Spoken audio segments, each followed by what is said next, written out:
Para terminar con el análisis del mercado de capital, les voy a presentar un modelito que también está en Nicholson, que se llama modelo de control óptimo, que sirve para poder analizar desde una perspectiva dinámica cómo los individuos van a elegir el stock de capital y lo que vamos a llamar variable de control, de forma tal de optimizar en el tiempo la trayectoria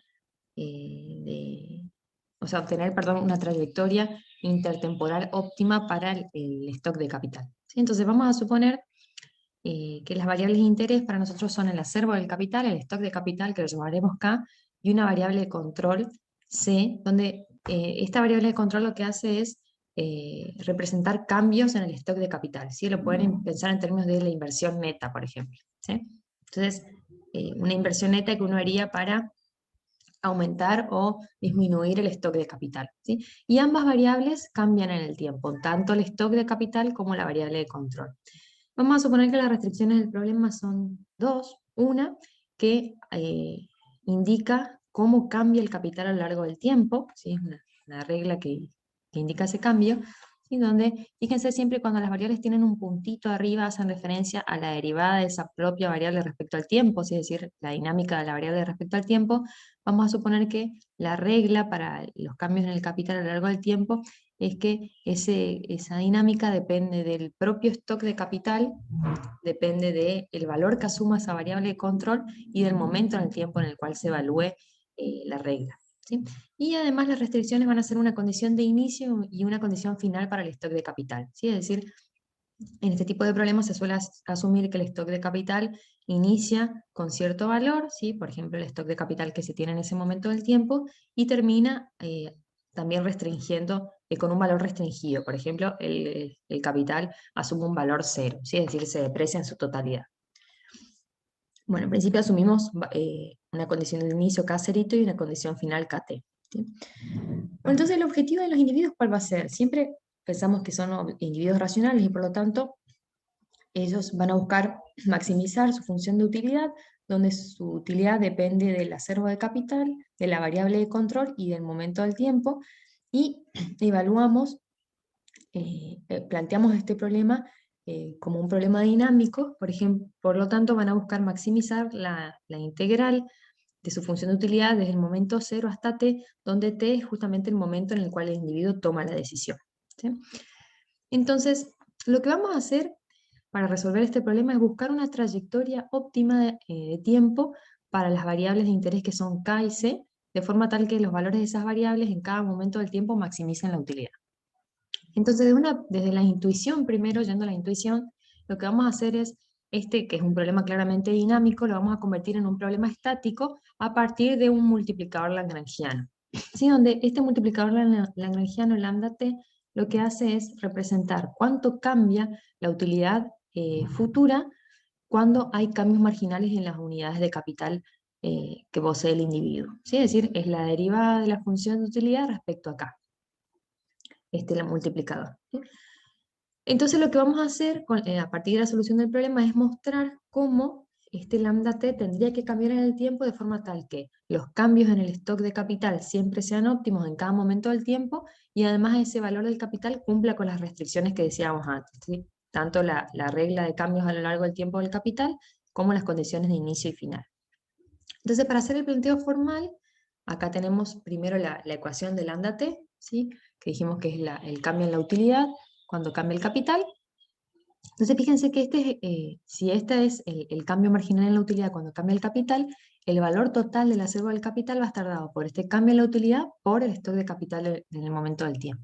Y entonces, si uno calculara la tasa de variación en el tiempo de este valor del capital, tendríamos que hacer la derivada de esta expresión respecto al tiempo. Y obtendríamos esta expresión que está aquí.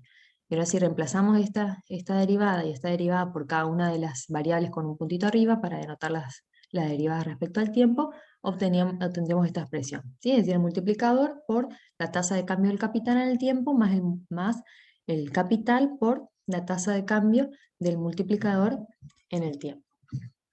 ¿Sí? Por lo tanto, nosotros podríamos reformular la función de utilidad de forma tal de tener una función de utilidad que nos muestre el valor neto total de esa utilidad en un momento del tiempo, ¿sí?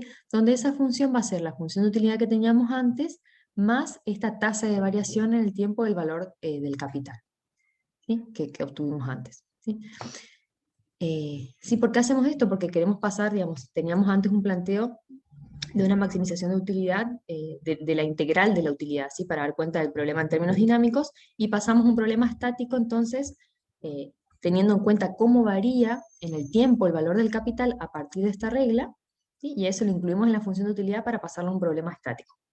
Entonces lo que hacemos ahora es encontrar o buscar los valores de las variables de elección de este problema, que son C y K. ¿Sí? Entonces deberíamos encontrar en el óptimo cómo deberían cambiar la variable de control C y lambda a lo largo del tiempo, de forma tal que el capital siempre esté en su trayectoria óptima, ¿sí? O tenga el valor óptimo para cada momento del tiempo. Y para eso lo que vamos a hacer primero es calcular la condición de primer orden ante cambios en la variable de control C, que es lo que está hecho aquí.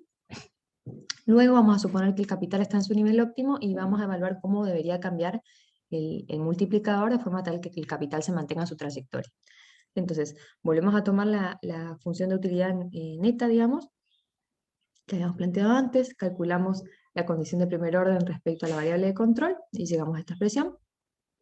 ¿Sí? La podemos reformular de esta forma. ¿Sí? Entonces, fíjense, si interpretamos esta CPO, esto nos dice que la reducción del valor marginal del capital, que motiva el incremento de la variable de control, ¿sí? Fíjense que, digamos, para poder, perdón, para que se incremente esta variable de control, que la podíamos pensar como una inversión neta, ¿sí? O sea, un incremento de C debería estar ocasionado por una reducción del stock de capital, ¿sí? Digamos, si se redujera el stock de capital y el empresario deseara aumentarlo, entonces debería aumentar C. ¿Sí? Bueno, en otras palabras, el cambio de C debería estar motivado por cambios previos del stock de capital, ¿sí? Que tiene el empresario respecto del que desea. Entonces, esta parte de aquí nos dice que la reducción del valor marginal del capital, que motiva ese incremento de la variable de control, ¿sí? Recuerden que era el cambio de la utilidad marginal ante cambios en el capital. ¿Sí? Entonces, esa utilidad la utilidad marginal cambia ante cambios en el stock de capital, donde ese cambio del stock de capital se debe al ajuste de la variable de control. Todo eso es lo que tenemos de este lado. Eso tiene que compensar el aumento de la utilidad marginal de la persona ante cambios en la variable de control. ¿Sí? Eso nos dice esta primer CPO. Y luego, si uno supone que K está en su nivel óptimo, lo que deberíamos hacer es, digamos, para encontrar ese nivel óptimo, deberíamos derivar esta función h con respecto a K igualarla a 0, ¿sí? Buscar la otra CPO. Entonces, si derivamos esta expresión con respecto a K igualamos a 0, obtenemos esto, y reexpresado en términos de lambda, llegamos a esta expresión. Donde esta expresión, fíjense que lo que nos dice, que es la otra CPO, digamos, nos dice que en el óptimo, la reducción del valor marginal del capital, que es lo que tenemos de este lado, tiene que compensar los cambios en la productividad neta del capital cuando aumenta la utilidad marginal o cambia el propio capital en el tiempo. ¿Sí? Entonces, este modelo, que por ahí es un poco distinto a lo que veníamos planteando en el curso, lo presento con el único objetivo de que podamos tener una noción, ¿sí? De que existen modelos dinámicos para poder determinar no el stock de capital en un momento del tiempo, sino que desde una perspectiva intertemporal poder tener una noción de cómo debería ir cambiando el stock de capital en cada momento del tiempo, que es de interés para determinado análisis, de forma tal que su trayectoria sea óptima. ¿Sí? Es decir, no considerando un único momento, sino que una trayectoria de tiempo. Entonces, estos modelos de tipo dinámicos no lo vamos a profundizar en micro ni en macro 2, sino que se pueden usar para macroeconomía de largo plazo, ¿sí? Es decir, lo van a ver en modelos de crecimiento o de desarrollo económico.